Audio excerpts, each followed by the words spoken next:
Okay, welcome to the Llama Fantasy Football League. This is week 5 recap. Interesting week. It started off with Thursday night.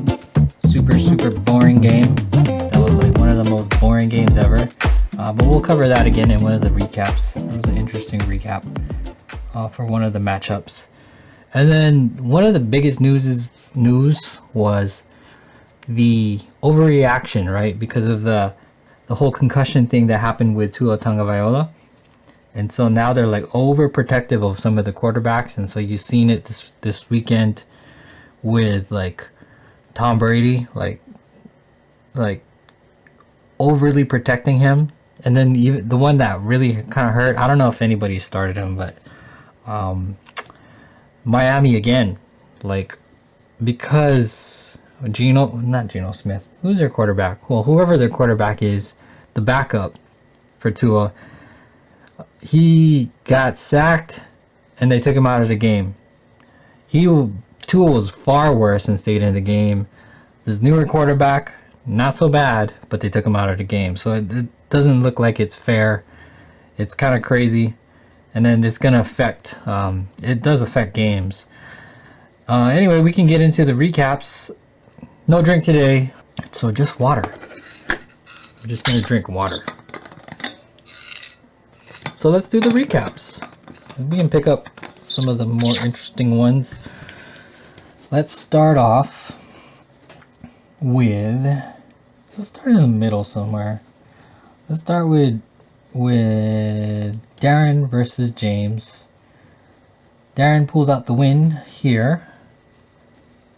They had like a pedestrian quarterback scores. David Carr had 19.94. When you're watching that Monday night game, it kind of looked like they were going to blow up because they started out fast. But he ended up with 19.94, had a chance to win the game at the end. He is one of the best comeback quarterbacks, but they fell short. Tom Brady had 23.54. Again, he's the one who benefited from a sack. Cooper Kupp had a pretty good game considering, so it's starting to look like the Rams are not quite the same as they were when last year at the Super Bowl level.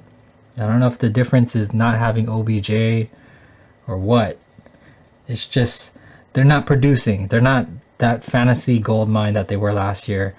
Tyreek Hill for James only had 9.62, so you see the effects of losing the quarterbacks. And CeeDee Lamb kind of came back, kind of underperformed, 7.8. That's the thing too with Dallas, is with Cooper Rush as the quarterback, they're going, the game plan is run the ball and defense, and it's working for them for wins wise, but not so good for CeeDee Lamb. The running backs are actually doing okay. Speaking of, Darren has Ezekiel Elliott, but he only had 10. Mike Evans had 10, but he had big scores from Raheem Mostert, who had 20.5, and a huge game from Justin Tucker. So maybe that's why he renamed his team Automatic. 19.3. Hopkins only gave James a donut. Ayuk only 7.3. Kittle. The tight ends here again, 6.2 versus 2.2, not really impacting the game. And a strong defensive game for James from San Francisco. Just off the bench, Austin Cooper actually seems like he's starting to play pretty decently. Outside of the previous game where he only had 1.4, he's had strong scores. So you may consider starting him more. James' team is kind of like waiting for people to get healthy. So Robinson finally came back, but he only gave him 3.1 points. He's a rookie running back. I don't know. Just me scouting the rookie running backs, I'm not as high on him as some of the others, but you never know. You know, youthful running backs, they have fresh legs. They can do something. There's a possibility. So, congrats to Darren pulling out that win. Let's go to the next one. Blitzen Ritz versus Hurts So Good. This was... No. This is not the correct week. Let me back up. Go back to week 5. Here, Blitzen Ritz versus Rusty Wilson. Oh man.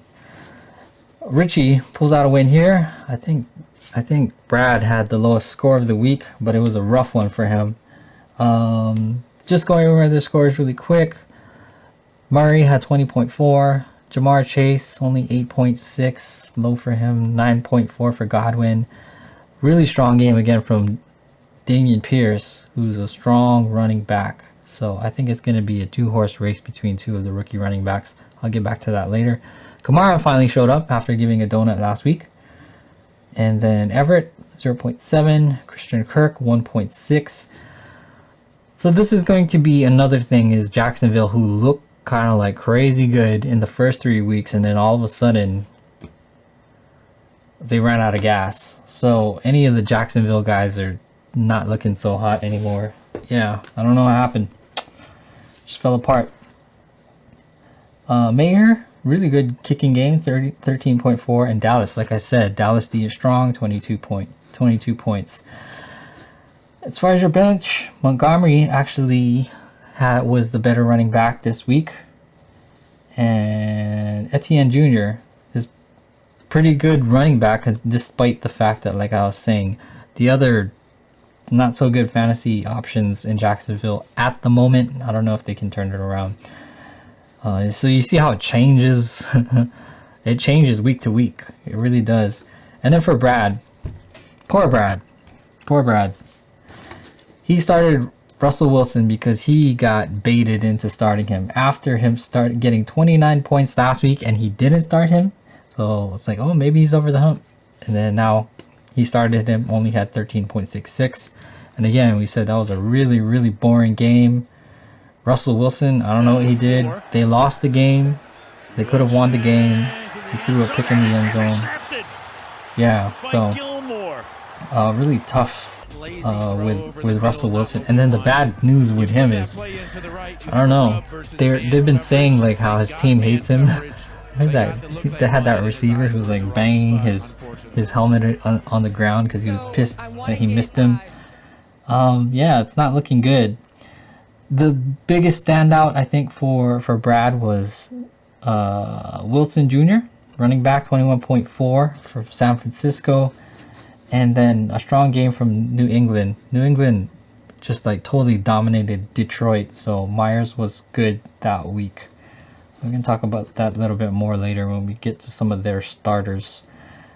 So yeah, tough break for Brad. Just you know, you get baited with that. We'll talk a little bit more about what you can try to do to fix the team, but it's a tough one. Next up, Brownsville Jets versus Mediocre Minions. This was one of the closest games of the week. The quarterbacks, these are two of the higher performing quarterbacks, came back down to earth, but they kind of like offset each other. Lamar Jackson only had 18.86 and Herbert only had 17.12. Debo had 10.4. Stephon Diggs is looking like the top 3 receiver right now, 20.2. Marquise Brown, Hollywood Brown, 17.8, a strong game for him. Michael Pittman, again, part of that black hole of a game on Thursday, 8.4. Here are the two heavy hitters though.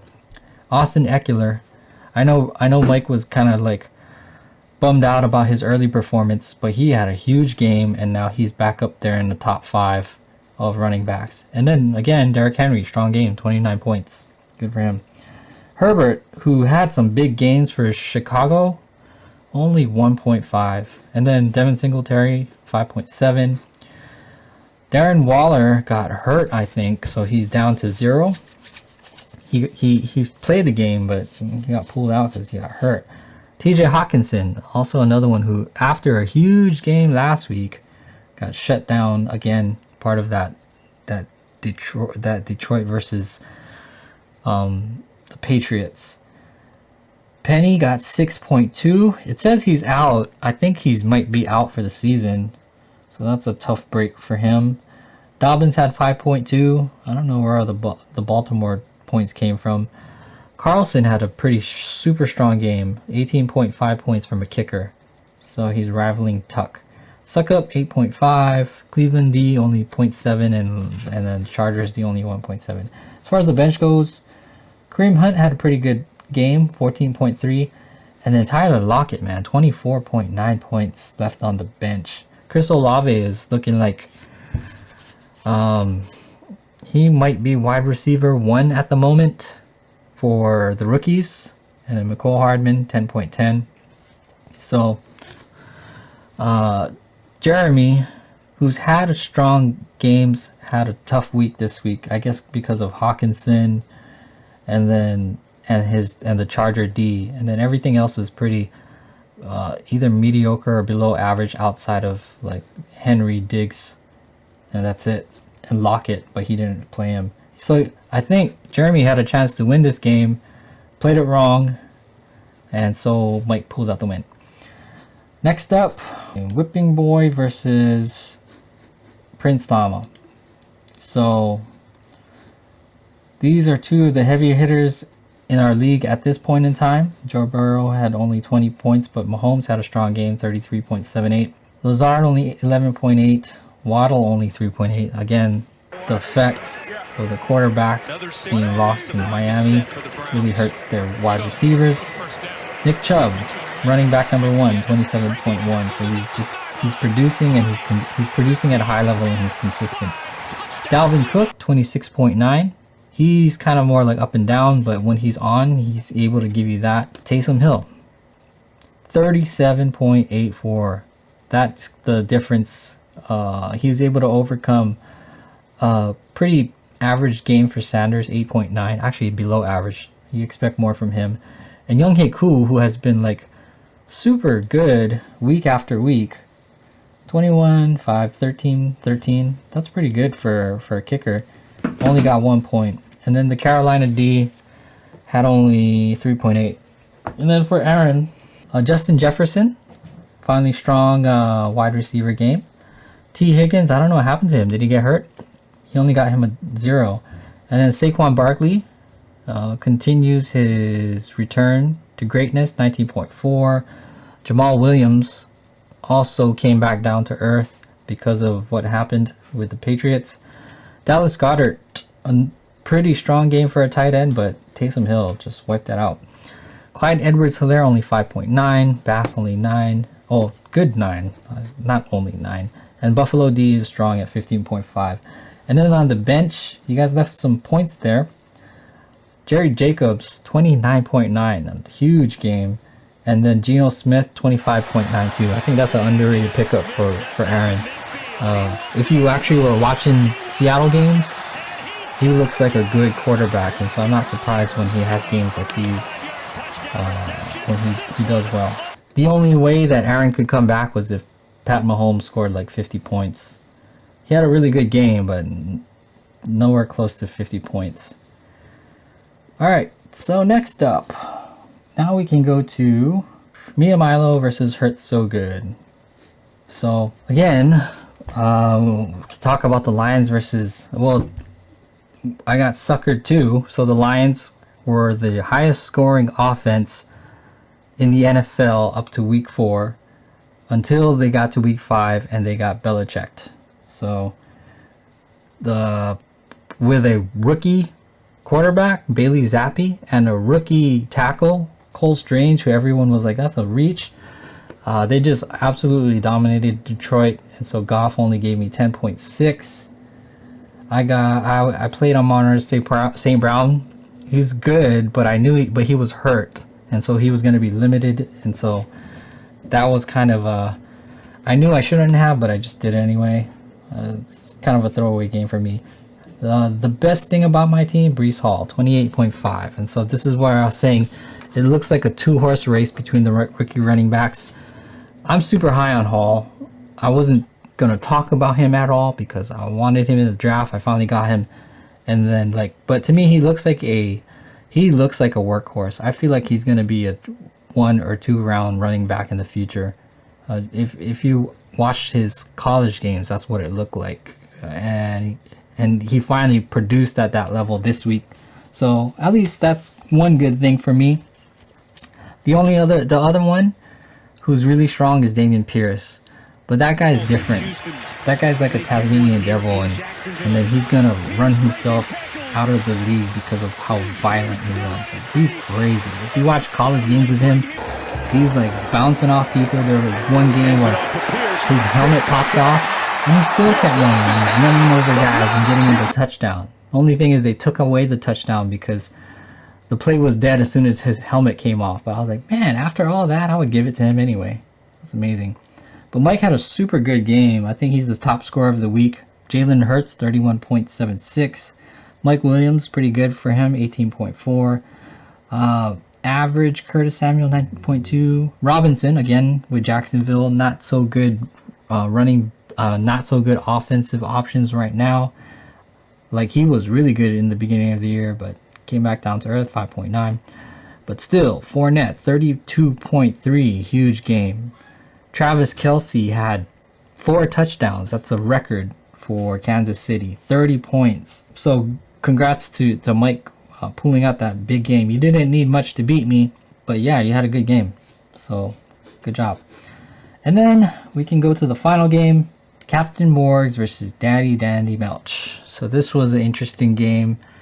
Right from the beginning, like this reminded me of like that first from Thursday. I thought it was interesting already because there was a couple pieces of information. I don't know if Morgan was busy or he missed it. It happened on Thursday. It was Indianapolis versus Denver, and very critical for Morgan because he has a bunch of both. Information came out that Taylor wasn't playing, so that's number one. And then the other thing that happened was for Denver, my guy Javonte Williams, who was the RB1 kind of, was out for the year, but that happened on Sunday, and so Melvin Gordon, even with the fumble problems, was elevated to number 1. So should have started him. In the end, it didn't really make much of a difference because Gary had a pretty good solid game and it was able to get a win. The only real thing that Morgan could hang his hat on this week was Josh Allen getting 38.66, but so he has some work to do with this team. For Gary, also I found it kind of interesting with him too. Strong games from Gabe Davis and Devontae Adams, so his receivers are really good. Adams finally had that breakout game. Still not quite up to par with where Henry is, and you're gonna keep getting this reminded for that trade, but at least he was there. The most interesting thing about it was they had a chance to win the game. I think he had a catch that was ruled a catch, but then after review he still didn't have possession of the ball when he was coming out, and so it was ruled incomplete. And that was at the end of the game when they were trying to mount a comeback, but they fell short. So pissed off that he pushed the cameraman. Cousins was a better quarterback at this time. You may consider starting him. Lawrence, again, with Jacksonville, they kind of did a 180 from their early success in the season to see if they can rally. Yeah, so those are the recaps. As far as what's coming up, I think we finally have bye weeks, so you may have some notifications on the bye weeks already. So you're gonna have to adjust your teams as needed. I know for me, I gotta fix my team. Some of the things that I wanted to just briefly cover are, since we're almost a third way through the season, is just taking a look at who's the top at the positions, because there's some surprises, and then there's some are like, oh yeah, and then surprises good, surprises bad. So let's go. All available players. We'll start with quarterbacks. Quarterback. Should we go by total? Season average. Season average. That's the best way to look at it. No surprises at the top, I think. Josh Allen, Lamar Jackson, Jalen Hurts, Patrick Mahomes, Kyler Murray. I think for the most part, the quarterbacks are status quo. The only big surprise is probably Geno Smith. Jared Goff was a surprise until they pitched the donut last week, and and Tua Tagovailoa before he got his bell rung. Next position we can look at is running back. RB1, Nick Chubb, averaging 23.56.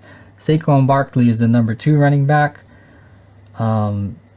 So it's good to see him, after tearing his ACL. Tevin Coleman, that doesn't make any sense. He already played one game. He played one game and got 21 points. That's why he's there. Austin Eckler, he's one who had a slow start for Mike, and then he's really starting to rally. 2 consecutive 30-point games. So, yeah, you just be patient with them. Derrick Henry, 19.66 is a big one. Josh Jacobs. The ones that are kind of a surprise are these ones here, like Jamal Williams, Dameon Pierce, Breece Hall. So rookies and Jamal Williams. And then the big ones are like Jonathan Taylor, Joe Mixon, Alvin Kamara. These are big names that you expect to do better, but they're kind of down on the list. Next up, wide receivers. And you'll notice that they're not up there with the running backs, but Cooper Kupp is still wide receiver 1. Stephon Diggs is not quite a surprise. It is surprising that he's number 2, but he is a talented guy. Justin Jefferson, after having a couple rough games, kind of rallying. Devontae Adams again will always forever be compared to Henry, but still a strong receiver. So if you can stack receivers, may be good for you. Amon-Ra St. Brown is a big one. Marquise Brown to me is another surprise. Waddle is a surprise because the fact that Hill is there. There's no stealing catches or targets. They still are good, but that is contingent on having quarterbacks. And then the last one we'll look at is tight end, because this is the most interesting one to me because of it's either boom or bust. Kelsey and Mark Andrews are way up there. The big surprise is Taysom Hill, right? He's a quarterback tight end, so he's an automatic flex player. I think he probably needs a running back tag, honestly, because I think most of his success has been as a running back. Hawkinson is being carried by that one big game, but everybody else is stinky. So it's really rough to have a tight end, It's really, really rough. You have Kelsey, Andrews, and everybody else is maybe they'll do good, maybe they won't. And then there's Taysom Hill, who's just out of nowhere. He's kind of boom or bust too, but he's a weapon. So that's how it is. And then we had some chatter too on the text messaging. The difference between before and now is Taysom Hill was a starting quarterback before. So as a starting quarterback, he was getting quarterback points, even if it wasn't premier quarterback points, in the tight end position. And that's where you kind of see it's kind of iffy. Right now, he's being deployed as a weapon, not necessarily as a quarterback, not full time. So we're going to leave it alone. If they announce that he is going to be a starting quarterback, that might be because of injuries or whatever, then maybe we can take a look at it. But as of now, there's nothing. I don't think there's anything unfair about Taysom Hill at this point. If things change, if Yahoo has some rules that they want to implement, then we'll go by that. If it doesn't seem fair, or if they leave it in the hands of the league manager, then we'll talk about it. But until then, that's that. So anyways, it ended up being a pretty long recap. But yeah, the last thing I kind of really wanted to mention is maybe for the guys who are struggling right now, it's tough. It's tough to try to fix your team, but maybe as a suggestion, the thing that you have to do now is you can't chase players. You can't just take a look at who's the highest available and who has the points. You got to think. You have to strategize about down the line. who's injured, because there's guys who are on the injured list or the physically unable to perform list that are going to come off, and especially off a bye week, they're going to start to be available. So you got to start looking for those guys. You got to look at guys who are starters are either not performing well or have been banged up, and you're going to have guys in the waiting. So you're going to have to look for those handcuffs. That's kind of how you have to play it. You can't, it's not obvious, but it'll take research, but that's the way you got to do it to turn the team around. Otherwise it's going to be rough. But yeah, it's been fun so far. So we'll enjoy the next 2/3 of the season going forward. So anyways, that's all we got. Talk to you later. Goodbye.